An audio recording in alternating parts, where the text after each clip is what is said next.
Hello everybody, my name is Viera-Ramos, and today we're talking about something that might piss off a couple of people, but I do know and a couple of content creators do. So what I'm talking about is the hypocrisy of PETA. For those who don't know, PETA is an acronym for People's Ethical Treatment of Animals, which they claim to be an animal rights organization, but me as a YouTuber, I'm going to pick apart a lot of their hypocrisies on them. Let's start with the first hypocrisy: running kill shelters while preaching adopt don't shop. What they say is that PETA campaigns aggressively for adoption and against euthanasia, claiming animals deserve to live free from harm. What they do actually, they claim to protect animals, but hypocritically, here's what they do. Their own Virginia shelter has one of the highest euthanasia rates in the country. In some years, over 80 to 90% of animals brought in were euthanized, meaning they were offlined. Even healthy, adoptable ones. Oh my god, I may not be a pet person, but this shit's extreme. This is extreme. So, here's the thing. PETA justifies it as mercy killing. Meaning, they think that offlining innocent pets is okay. But this contradicts their message of protecting all life. Alright, hypocrisy number 2. Extreme messaging that alienates more than it helps. Here's what they claim to say. They're fighting cruelty and want people to live compassionately. While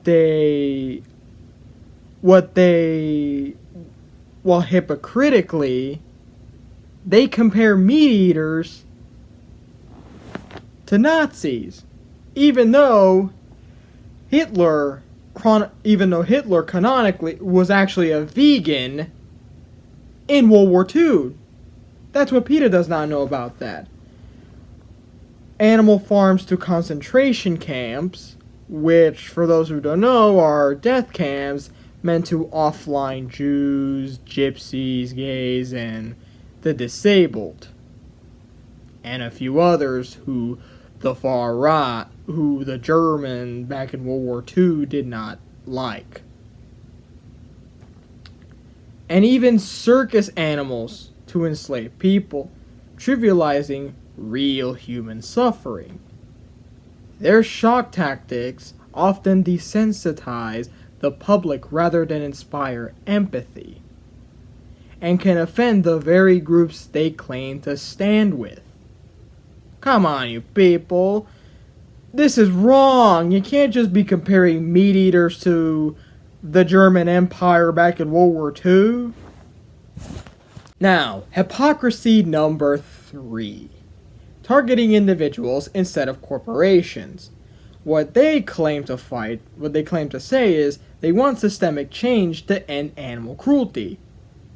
But hypocritically, PETA targets individual celebrities, video games, local events, and don't forget, many places, instead of focusing their resources on corporate lobbying or direct animal welfare reform. Let's mark some examples. Attacking Pokemon for promoting animal abuse, although Pokemon is just fiction. And the majority of the, although I'm not a Pokemon fan, the majority of the Pokemon characters, they're not even based on real animals. I think. Shaming women for wearing fur while ignoring industries with larger animal cruelty footprints. Hypocrisy. Promoting unrealistic veganism. What they say. Go vegan or you're complicit in cruelty. Well, here's what they do instead. They offer little empathy or practical help for people transitioning from meat-heavy diets, especially in areas where vegan food is expensive or inaccessible. Well, here's what everyone else says. Their purity tests turn veganism into a moral competition instead of a compassionate lifestyle. Here's the thing, though. We humans are omnivores. It's okay if you want to eat both fruits and vegetables. It's okay if you're vegan. I'm not gonna criticize you for that. Come on. But it's okay if you eat meat also.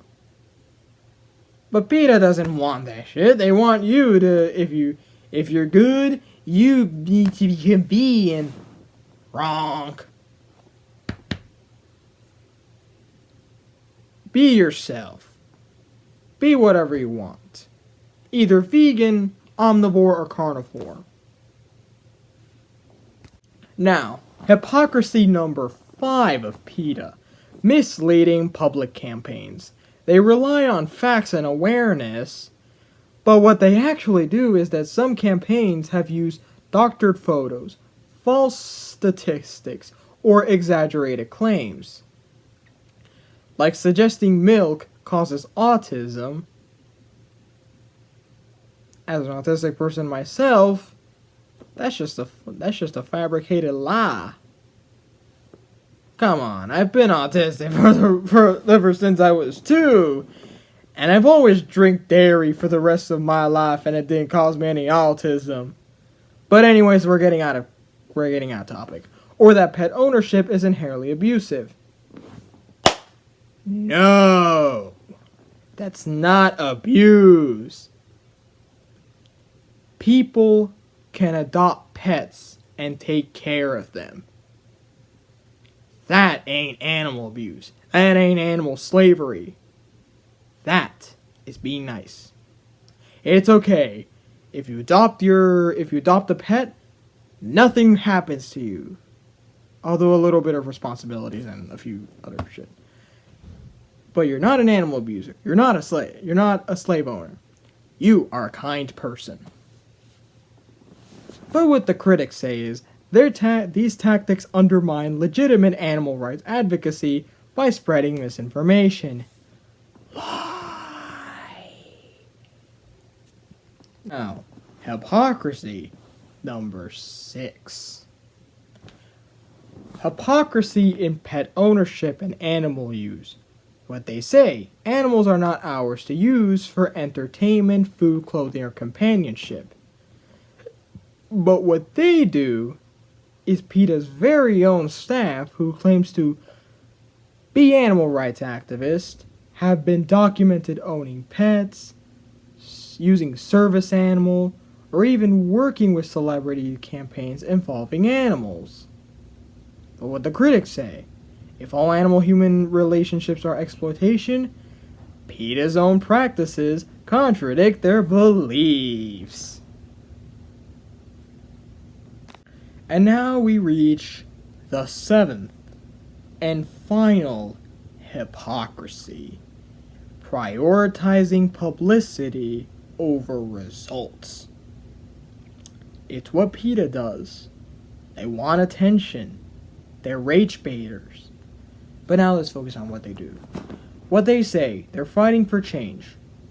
But actually, hypocritically, many of their awareness stunts like birthday suit protests or outrageous billboards gain attention but produce little measurable benefits for animals.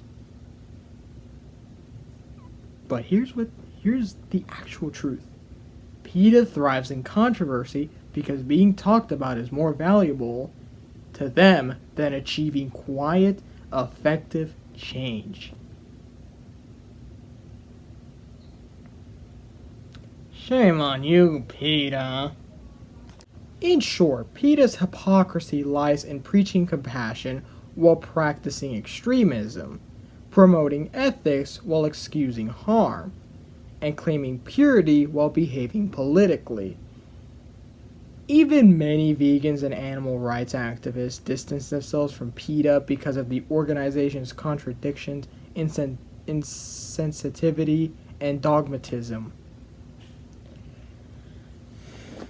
This is why a lot of vegans should not trust PETA for this. Because what they do. They want you to think they're doing things right, but hypocritically, they're a whole new level. So this has been Kendra Viera-Ramos. Remember to like, comment, and subscribe.